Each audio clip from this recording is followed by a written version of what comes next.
자, 우리 이번 시간은 R에 관련돼서 이제 데이터 관리라는 부분을 좀 보려고 하는데요. 우리가 통계적 분석을 하게 되려면 기본적으로 자료가 있어야 되죠. 근데 그 자료가 우리가 원하는 타입으로 아주 깔끔하게 있으려는 보장이 거의 없습니다. 그러면 여러분들이 여러 가지 형식으로 여러 가지 또 다양한 유형으로 해서 그 데이터들이 막 혼재되어 있을 텐데 그 데이터들을 여러분들 입맛에 맞게끔 잘 조정을 할 수 있어야 돼요.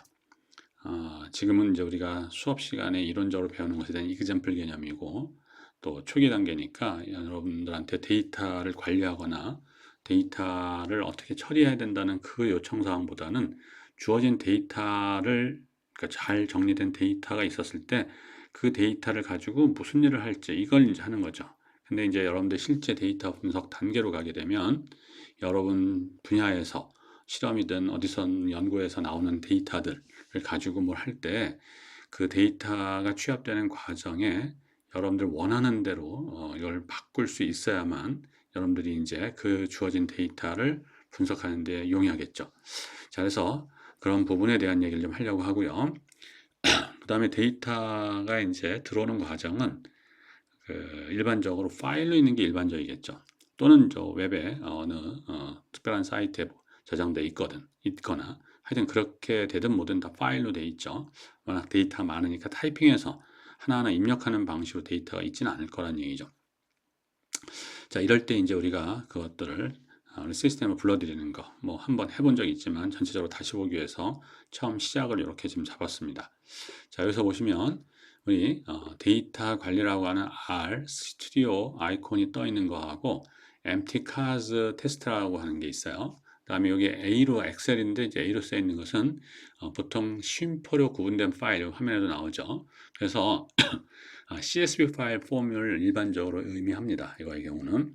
자, 그래서 일단 우리가 이걸 보기 위해서 데이터셋이 뭔지 한번 보려면 이렇게 엑셀로 해서 열었는데 이런 타입이에요. 그래서 격자 구조 형태로 아주 좋은 형태로 되어 있죠. 그래서 첫 번째 행은 데이터의 그 변수의 이름들이 일반적으로 들어가 있어요. 그래서 A는 모델로 해서 마츠다 RX4란 모델, 뭐 웨건 RX4, 그다음에 닷슨 710, 그다음에 호넷 4 드라이버에서 쭉 해서 33행, 33행까지 있으니까 32개의 행이죠, 결국. 첫 번째 행은 변수의 이름이기 때문에 그다음에 마일 퍼 갤런, 실린더, 디스플레이스먼트, 호스파워 뭐 등등해서 11개의 데이터 변수가 있는 이런 데이터입니다. 뭐 이 정도도 타이핑한다는 건 사실 좀 무리고 당연히 파일로 있겠죠, 이 정도도. 그런데 실제 우리가 데이터 분석을 많이 하는 경우라면 이게 뭐 2, 30줄의 경우가 아니라 3천, 4천, 만, 10만, 100만 줄 되는 형태의 데이터들도 당연히 우리한테 있을 수 있습니다. 이런 것들은 이제 우리가 어떻게 할 건가에 대한 문제이죠. 자, 그래서 일단 우리 R 스크립트 이걸 갖다 더블 클릭하면 될 텐데 한번 볼게요. 그래서 더블 클릭하면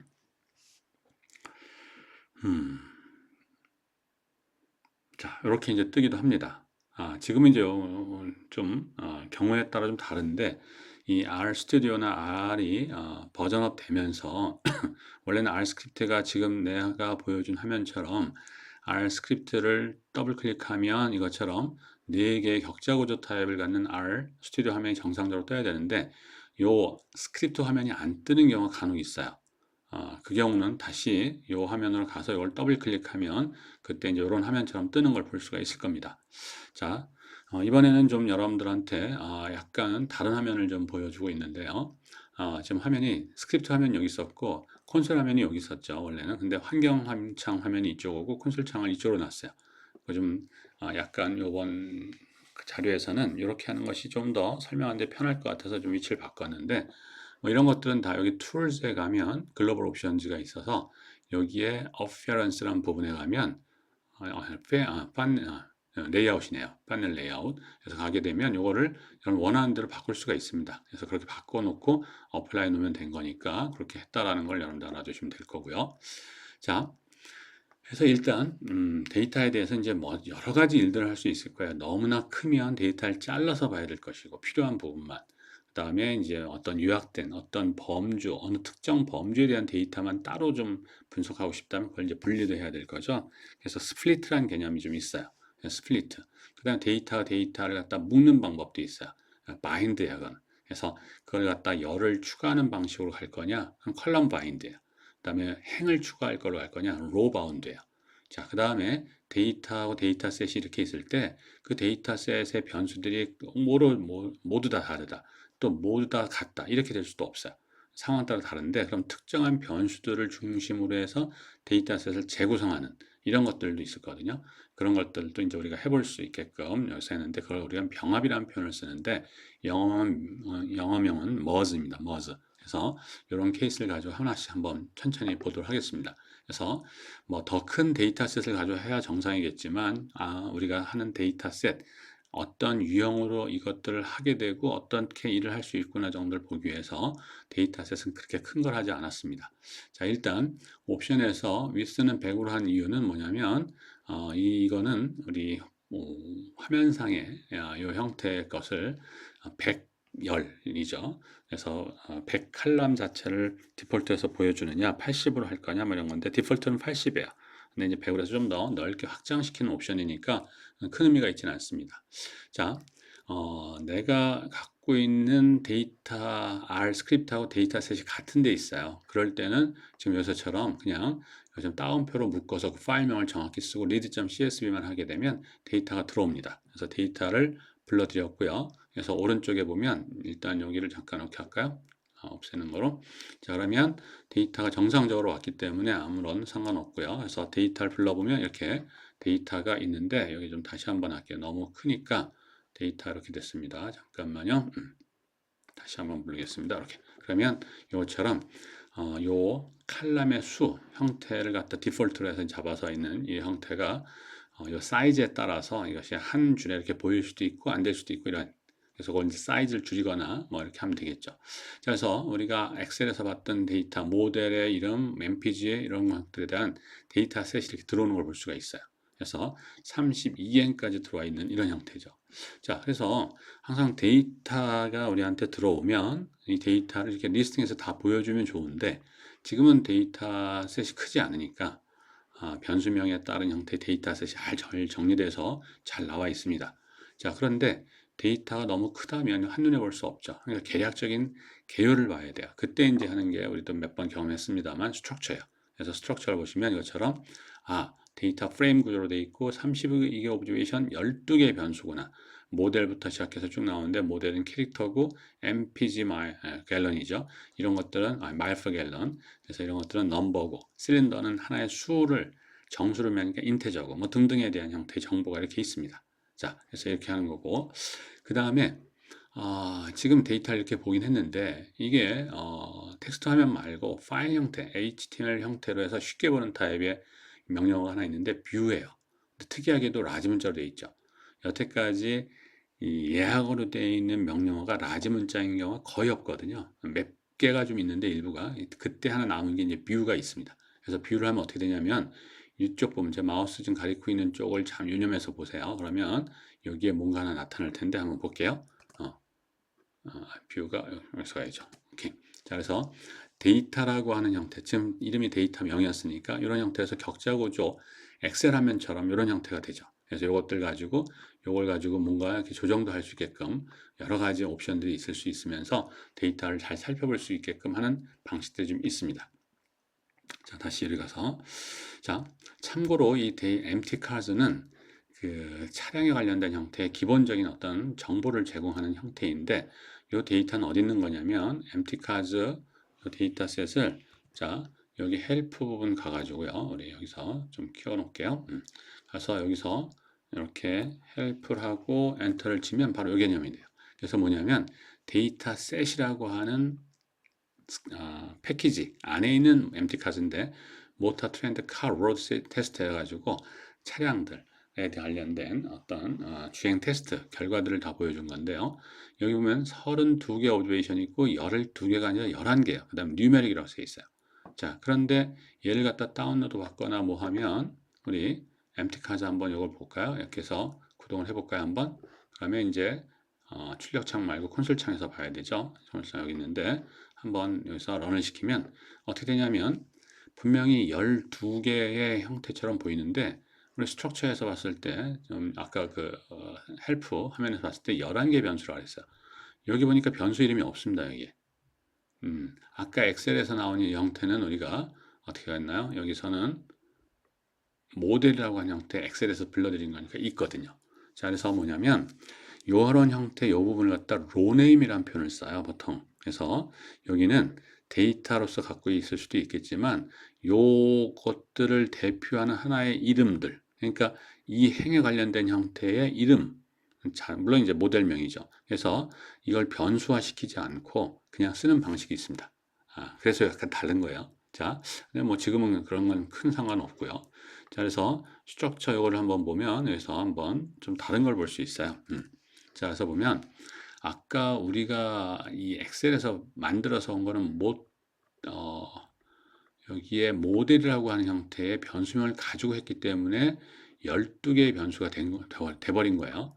요거하고 여기 둘, 넷, 여섯, 여덟, 11개 플러스 12개. 자, 그런데 이 empty cars라고 하는 데이터 셋 안에 있는 걸 불려 들어와 스트럭처를 보면 30개 오브젝션은 맞지만 11개 변수로 되어 있어요. 그리고 모델에 대한 것이 데이터가 안 들어와 있다는 사실이에요.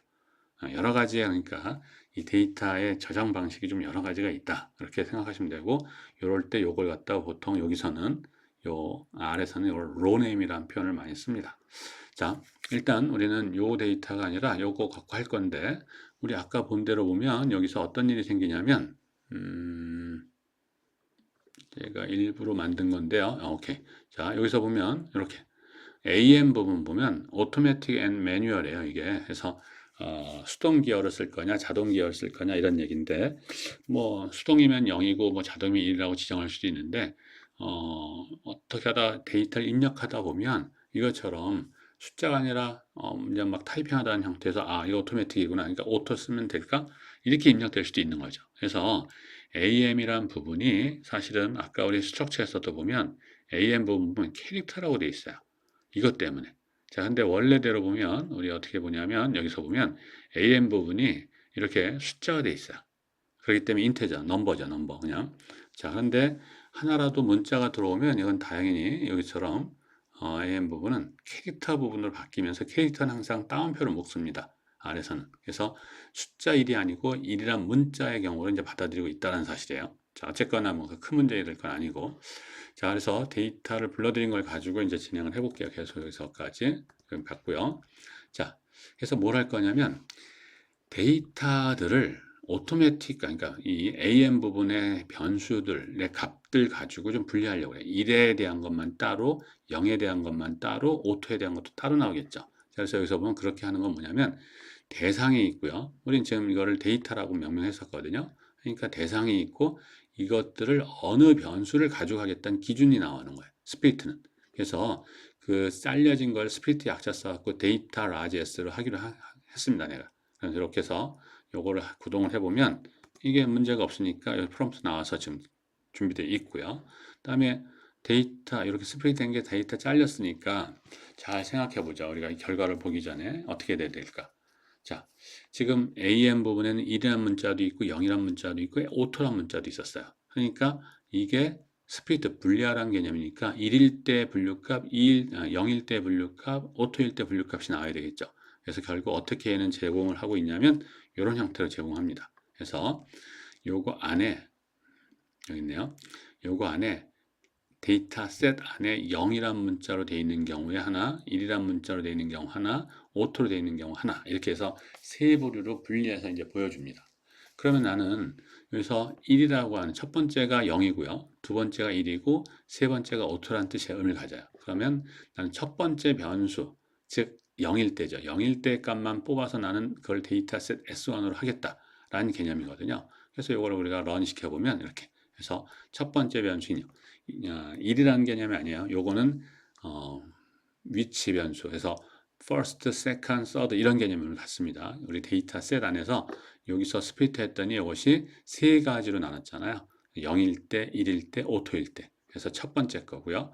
두 번째 걸 보면 이제 두 번째 거 어떻게 됐어요? 2일 때잖아요. 그래서 2일 때 보니까 이렇게 2일 때가 나오죠. 그러니까 2일 때니까 두 번째니까 1일 때죠. 그래서 1일 때에 대한 게 나오죠. 자, 이게 이제 스플리트예요. 그래서 나는 오토매틱일 때 따로 매뉴얼 때 따로 뭐 등등 해서 따로 좀 이 데이터를 분리해서 이것들을 가지고 어떤 분석을 하고 싶을 때는 이런 게 좋죠. 이건 이제 언제 좋으냐면 전체 데이터셋이 너무 클 경우에 상당히 데이터셋이 커지면 부하 걸리죠. 그러니까 상당히 처리하는데 오래 걸려요. 이거 분리하고 뭐 하고 하는 게. 그러면 처음부터 아예 데이터셋을 약 반반으로 섞여 있다. 뭐 예를 들면. 아니면 10개의 분류로 돼서 10가지가 10분의 1 정도씩 있다. 그럼 나는 첫 번째 것만 필요한데, 그러면 예를 들어서 10개 분류로 돼서 첫 번째 것만 하면 10분의 1로 줄죠. 그럼 데이터셋 자체가 10분의 1을 준다는 얘기는 이 계산 처리 속도가 10배 빠르다가 개념이 아니에요. 10배보다도 훨씬 더, 물론 이제 상황에 따라 다르지만 훨씬 더 빠른 속도를 보장할 수 있고, 일단 필요로 하는 저장 장소도 필요로 하는 것이 10분의 1 이하로 훨씬 더 줍니다. 그런 것들에 대한 얘기가 돼요. 자, 그래서 그렇게 하는데, 우리 한번 스피트 함수를 좀 연습해 볼 건데, 항상 뭐냐면 대상이 있고 스피트 함수는 그 다음에 기준이 있어요. 그래서 여기 뭐라고 되어 있냐면 이렇게 되어 있습니다. 자, 1 콜론 10이니까 1부터 10 수열을 매요. 그거를 1부터 2에 대한 개념으로 나눠라 이런 거거든요. 그러니까 어떻게 될까? 1, 2, 1, 2, 1, 2 나누는 거예요. 그래서 1일 때는 1, 3, 5, 7, 9가 될 것이고요. 2는 두 번째, 네 번째 이렇게 갈 거니까 4, 2, 4, 6, 8, 10. 그래서 결국 이걸 기동해 보면 이렇게 되는 걸 알 수 있어요. 그래서 첫 번째는 1, 3, 5, 7, 9, 두 번째는 2, 4, 6, 8, 10. 자, 그래서 난 첫 번째 거만 보고 싶다 그러면 이렇게 해서 첫 번째 거만 나오는 거죠. 자, 두 번째 거 보면 2를 하면 돼요. 자, 그런데 여기 한번 볼까요? 이번엔 1부터 10까지를 1부터 3까지로 나누라 했어요. 스플리트니까 균등분할이 돼야 되는 게 기본인데 1부터 10은 10개인데 3개로 나눌 수가 없죠. 나머지 하나 남죠. 그렇기 때문에 약간의 문제가 있을 수 있다라는 개념이에요. 그래서 하게 되면 이런 형태의 에러는 아니지만 경고 메시지 정도는 띄운다는 얘기예요. 그래서 만일 여기를 1부터 10이 아니라 12로 하게 되면 깔끔하게 이렇게 나와요. 이런 것들. 그래서 알아서 스피트라의 개념을 좀 살펴봤어요. 그렇게 어려운 건 아니지만 데이터 분석에서 상당히 많이 쓰는 그런 기능이 됩니다. 경우에 따라서는. 해서 이런 것들도 있을 수 있다라는 걸 이제 볼 수 있겠고요. 자, 이번에는 이제 우리가 자료가 있으면 한 개 파일로 깔끔하게 나오는 경우가 없어요. 자료가 2개, 3개, 뭐 등등. 그래서 이 데이터셋 자체를 우리가 효율적으로 관리해서 데이터베이스, 이런 DB 쪽에서 그렇게 보게 되면 데이터셋과 셋 사이를 데이터의 저장이 되어 있는 이런 그룹과 그룹 형태, 또 파일과 파일 형태에서 데이터가 별개로 있어요. 그러나 완전하게 독립적으로 별개면 데이터를 묶을 수가 없죠. 그렇기 때문에 뭐냐면 키라고 하는, 예를 들어서 주민등록번호 같은 거는 사람에 따라 유일하죠. 그러니까 어떤 주민번호를 기준으로 해서 이 사람의 어떤 뭐 재산이다 뭐나 학력이나 이런 걸 관리하고, 또 이 주민등록을 해가지고 금융에 대한 정보를 관리하고 뭐 등등 하면 어떻게 돼요? 파일은 2개로 있지만 주민등록번호 가지고 기본적인 인적 정보하고 금융 정보하고 묶을 수거나 연결시킬 수가 있겠죠. 그렇게 이제 하는 형태가 되거든요, 대부분. 그렇기 때문에 이 파일을 하나로 통으로 만드는 것이 중요한 것일 수도 있는데, 그게 비효율적으로 상당히 파일 사이즈가 커지는 역할을 하고 있기 때문에, 그래서 보통은 분리를 많이 해놓습니다. 키라고 하는 형태, 프라이머리 키 가지고 이 데이터셋에 연결고리를 남겨두면서, 지금은 이제 파일과 파일이라든지 뭐 변수와 변수가 있을 때 얘를 갖다 묶거나 하는 방식을 좀 이제 공부하는 건데, 자, 자료 묶기 개념이에요. 자, 그래서 C 바인드죠. 묶는다는 것은. 그래서 C 바인드가 있고 R 바인드가 있어요. 여기 보면. 그래서 C는 컬럼 바인드고요. R은 로 바인드예요. 그러니까 열 묶는 거, 행 묶는 거 이런 개념이에요. 자, 그래서 일단 기동하기 전에 이제는 R을 처음 본 건 아니니까 예측이라는 걸 해보면서 해봐도 좋아요. 자, 그래서 C 바인드라고 되어 있고 1 콤마 1 콜론 7이에요. 자, 1 콜론 7은 1부터 7까지를 의미합니다. 항상. from to 수열의 의미. 7개고요. 여기 하나요. 하나하고 7개를 묶으면 어떻게 될까? 컬럼 바인드인데. 컬럼과 컬럼으로 보거든요. 자, 그렇게 되면 요것도 한 컬럼으로 보는 거고요. 1도. 1에서 7도 한 컬럼으로 봐요. 그럼 1이 있고 1부터 7이 있으니까 안 맞죠. 그때 어떻게 하냐면 1이 7번 반복되는 형태로 인식을 합니다. 그래서 1이 7번 반복되는 거 1부터 7까지 반복되는 두 개의 칼럼이 있어서 그걸 묶는 거야. 그래서니까 두 칼럼이 되겠죠. 한번 결과를 볼게요. 그래서 된 거를 이렇게 보면 이렇게 해서 첫 번째 변수가 1, 2, 7 개, 2가 1, 2, 3, 4, 5, 6 두 번째 거 이렇게 되는 거예요. 자, 그러면 M이 이미 이렇게 두 개의 칼럼을 가진 형태의 파일이 돼 있어요. 데이터 파일이. 그런데 그 다음에 뭐냐면 cbind 여기까지만 보는 거죠. 이렇게. 그러면 8부터 14니까 또 7개죠. 그러니까 M에다가 요 칼럼을 또 하는 거니까 여기에다가 세 번째가 나올 거야. 그런데 그 다음 옵션이 뭐라고 되냐면 1, 3, 2라고 돼 있어요. 현재는 이게 1이고 이게 2고 원래는 이 8부터 14가 들어온 게 3일 텐데 순서를 첫 번째, 세 번째, 두 번째로 준다라는 개념이에요.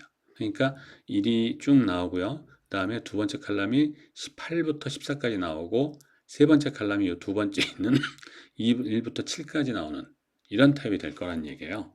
그래서 한번 볼까? 이렇게. 자, 그래서 봤더니 지금 얘기한 대로 됐죠. 자, 이런 개념이야. 그러니까 이 bind, C bind, R bind가 어떤 효과를 가지고 어떤 결과를 갖고 오는지를 여러분들이 미리 알고 있어야 이런 경우가 필요할 때는 뭘 쓸지가 이제 결정이 돼야 되는 거니까. 그래서 이런 것들을 예견해서 알아보는 게 좋아요.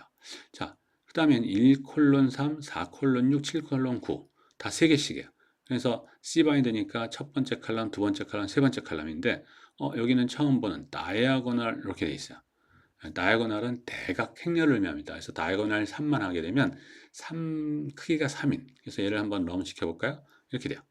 111 대각선으로 1이고 나머지는 0이 되는 이걸 대각행렬이라고 그러죠. 그래서 이렇게 단위 대각행렬을 줍니다. 이것처럼. 자, 그래서 우리가 앞에서 했던 1부터 3, 4부터 6, 7부터 9까지 3개 칼럼이 이미 있는데 요것이 여기는 다이아고널 3 요거 형태니까 3개 칼럼이 더 플러스해서 6개 칼럼이 되겠죠. 자, 그래서 한번 기동을 해볼까요?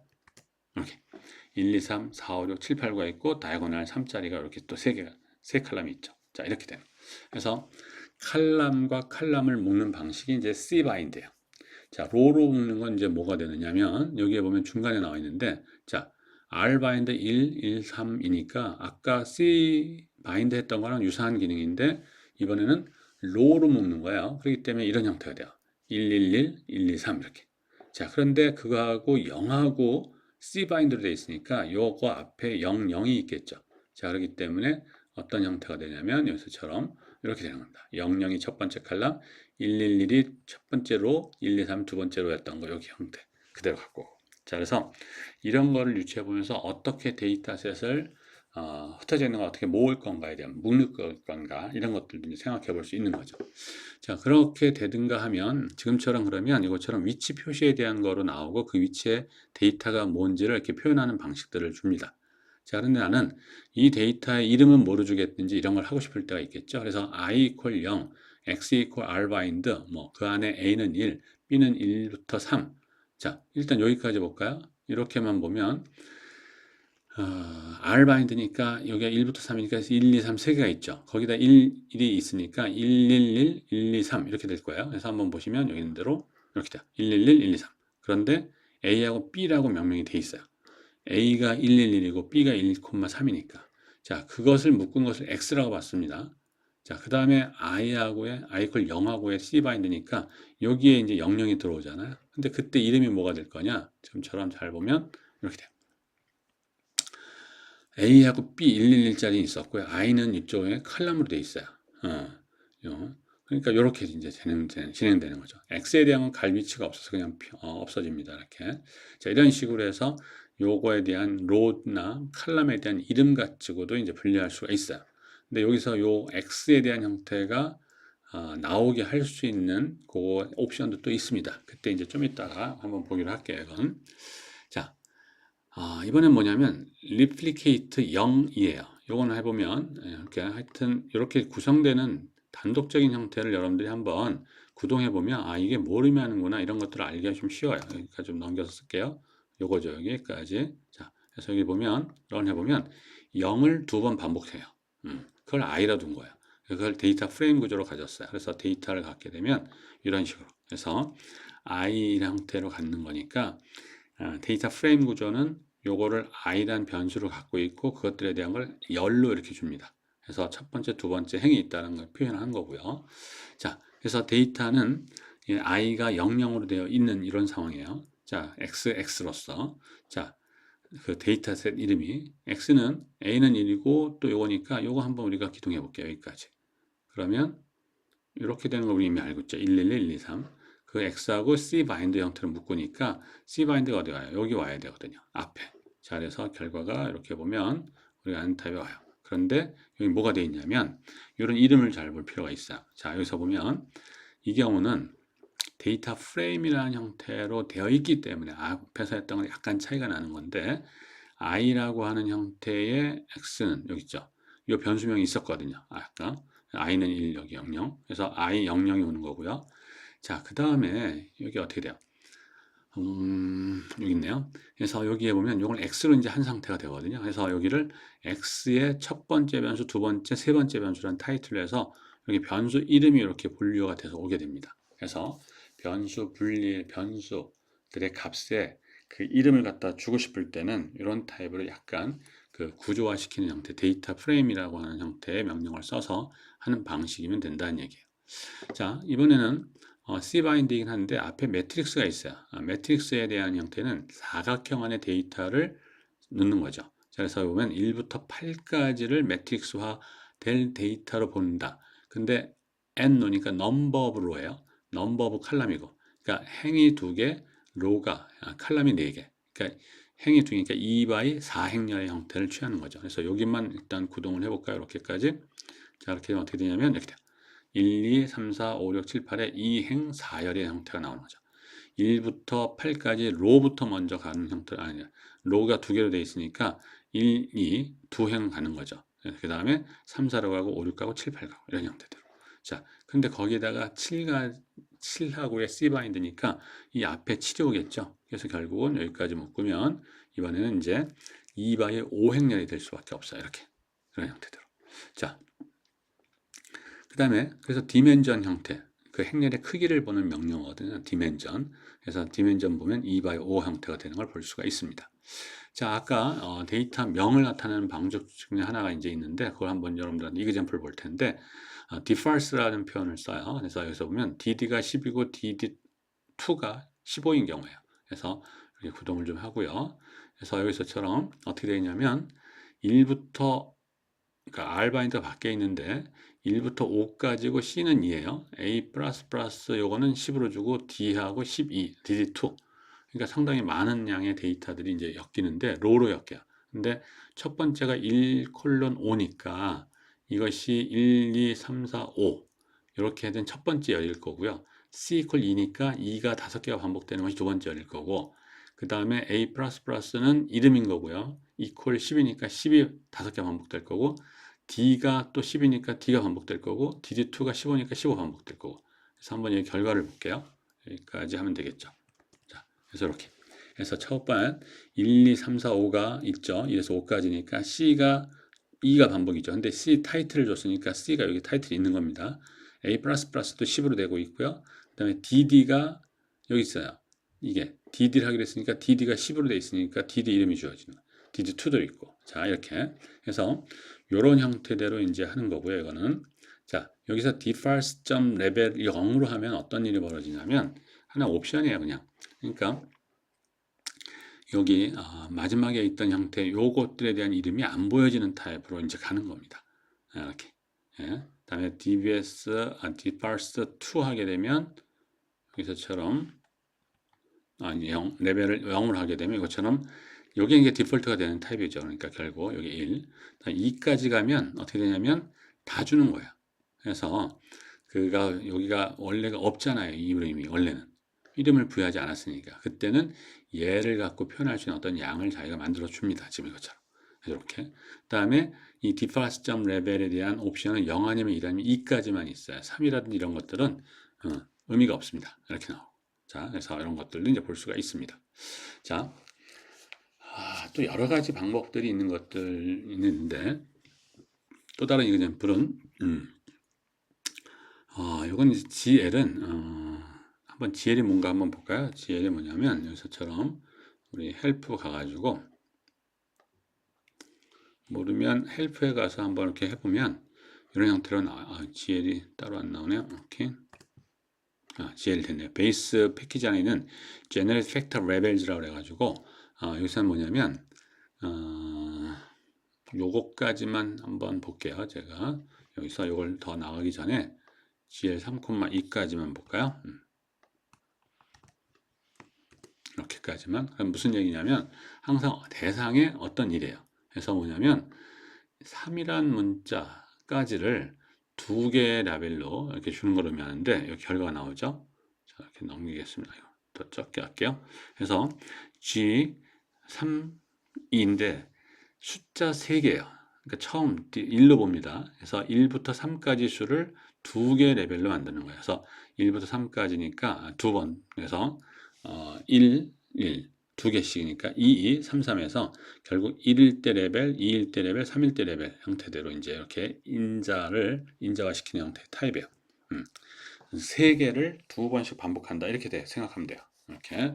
자, 그래서 그것들을 라벨을 붙이는데 이름을 주는 거죠. 그냥 GL 3,2 하면 이렇게만 돼 있는데 letters 1:3이에요. 그러니까 알파벳 A, B, C를 의미하거든요. 그래서 그렇게 한 것을 여기까지 구동을 먼저 할게요.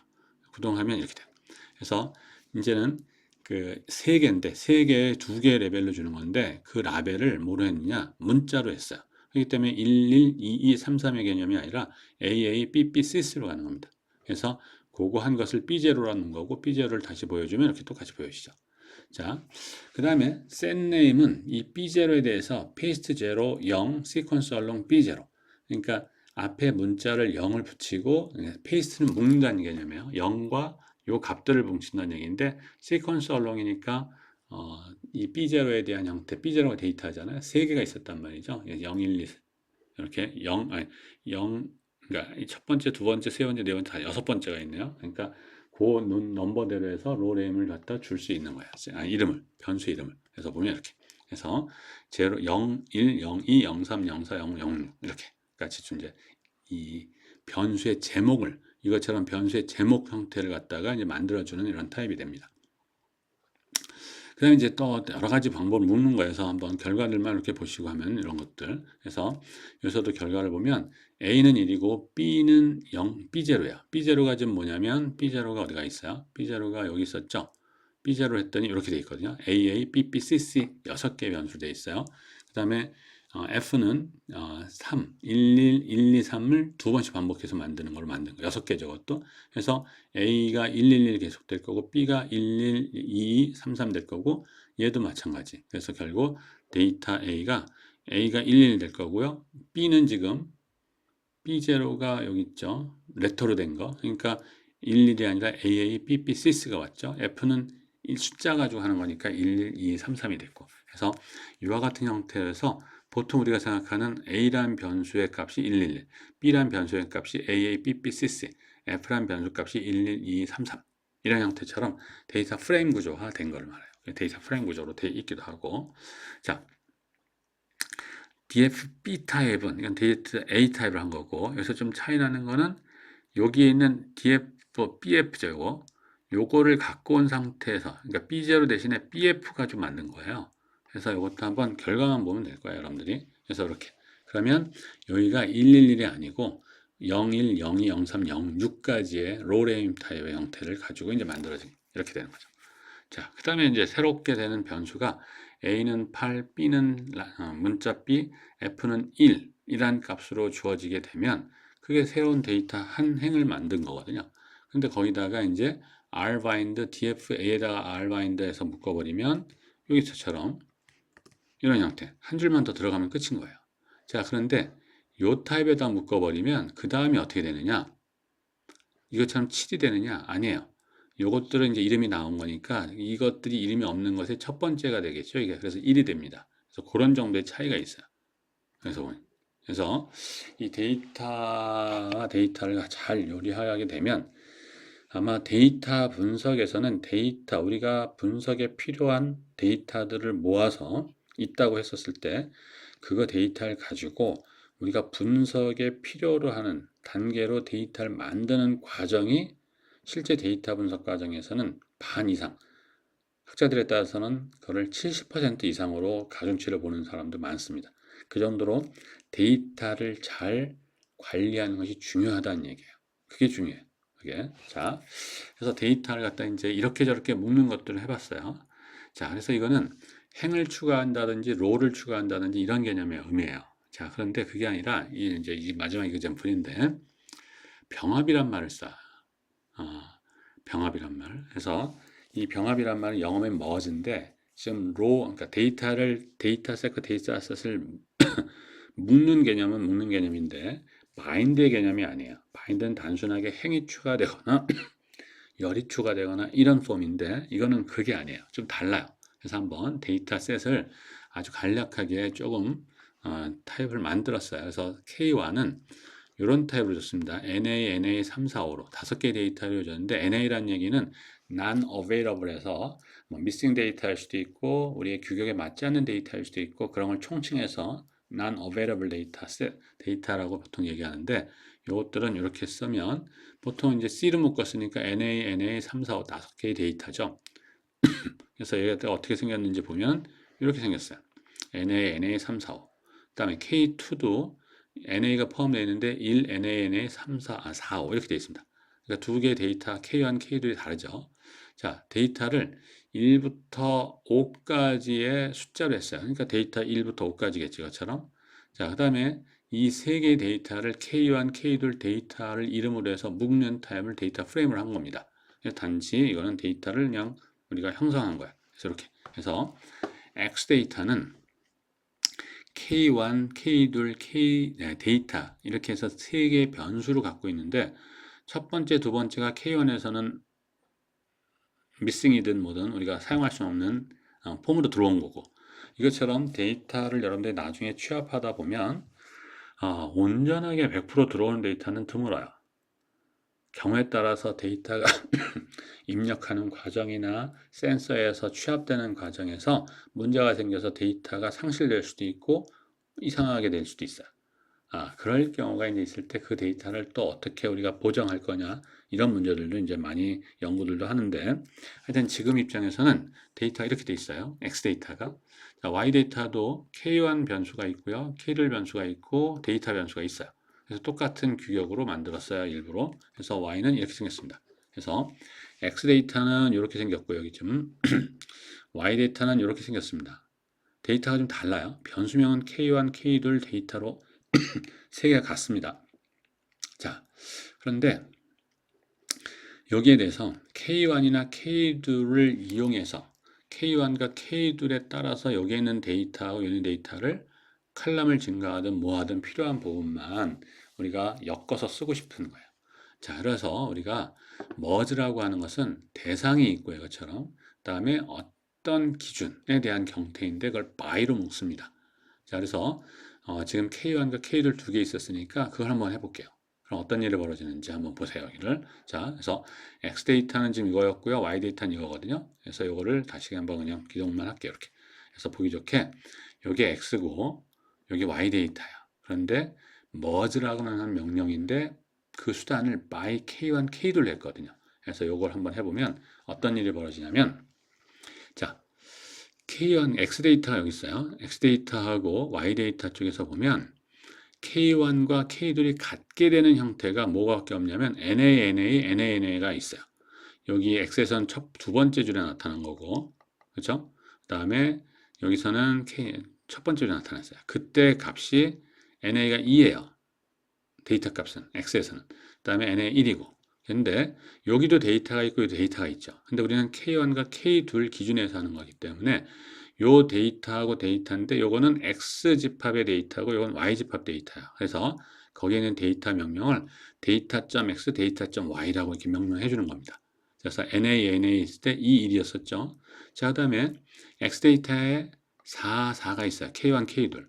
근데 Y 데이터다 보니까 4, 4가 있어요. 그때 데이터가 4하고 4야. 그렇기 때문에 4, 4일 땐 4, 4가 됐고요. 그다음 5가 있네요. 여기도 5가 있고 자, 그래서 이렇게 그러면 5가 되고요. 5가 됐어요. 그래서 5가 이렇게 해서 결국 이렇게 자, 이 얘기는 뭐냐면 두 개의 데이터셋에서 X하고 Y에 대해서 K1과 K2이 일치하는 형태의 데이터만 묶어서 새로운 변수로 칼럼에서 묶은 새로운 변수, 새로운 데이터셋을 만들어 주시오. 라는 겁니다. 자, 그래서 지금 이제 K1과 K2 두 개 다 썼을 때 이렇게 돼요. 자, 이번에 이제 K만 하나 쓸 때는 C라는 거로 이렇게 묶을 필요 없습니다. 그래서 그냥 K1 문자만 쓰면 되는데 이것도 한번 우리가 돌려보면 이렇게 돼요. 자, 이게 X 데이터고요. 이게 Y 데이터야. 그런데 어떻게 됐나 보세요. K1만 쓰면 행이 5개였는데 6개로 되고 있어요. 그러니까 뭐냐면 K1이 될 수 있는 게 뭐냐면 NA가 있거든요. 3, 4, 5가 있어요. 그런데 여기에는 K2에 3이 없어요. 그러니까 3에 대한 데이터가 빠집니다. 자, 4가 있고 4가 있죠. 4가 있을 때 여기 있고 4가 있을 때 이렇게 똑같이 있어요. 그렇기 때문에 4일 때 한 줄씩만 나와요. 5일 때도 5가 있고요. 5가 있어서 이렇게 돼요. 자, NA가 여기 있거든요. NA가 1이에요. 여기도 NA가 있는데 NA가 두 개가 여기 하나가 뭐가 있냐면 NA 1일 때 여기 있고요. 오케이. 그 다음에 그 데이터가 여기 있죠. 그때 NA에 대해서 여기는 NA가 있고 NA에 대해 3이 있거든요. 그래서 NA에 1 있을 때 NA가 있었고 NA에 3이 있어요. 이렇게.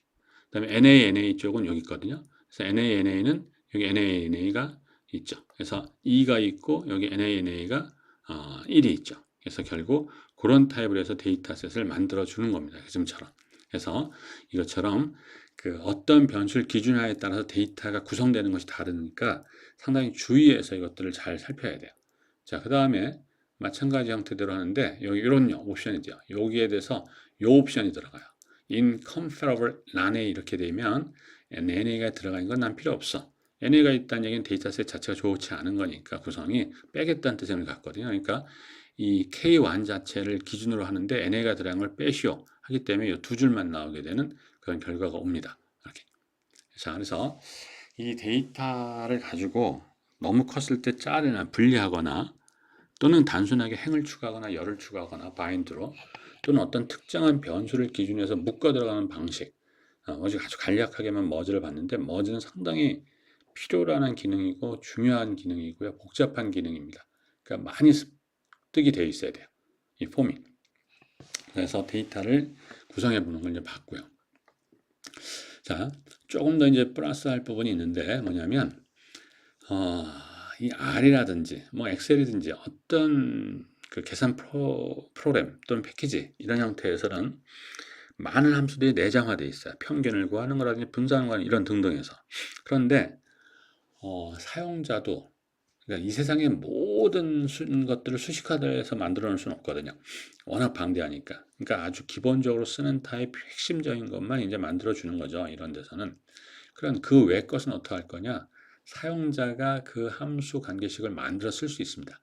그걸 여기서는 이제 사용자 정의 함수라는 표현을 쓰는데 우리가 앞에서 평균과 분산에 원식이 있었고 간편식이 있었고요. 점화식이 있었는데 점화식 개념을 한번 볼 거예요. 그래서 이 새로운 함수를 만드는 것은 함수명을 갖다가 이렇게 이런 인자를 가지고 이런 기능들을 하게 된 걸 가지고 함수화시킨 이름을 recurse average라고 명명한 것뿐이에요.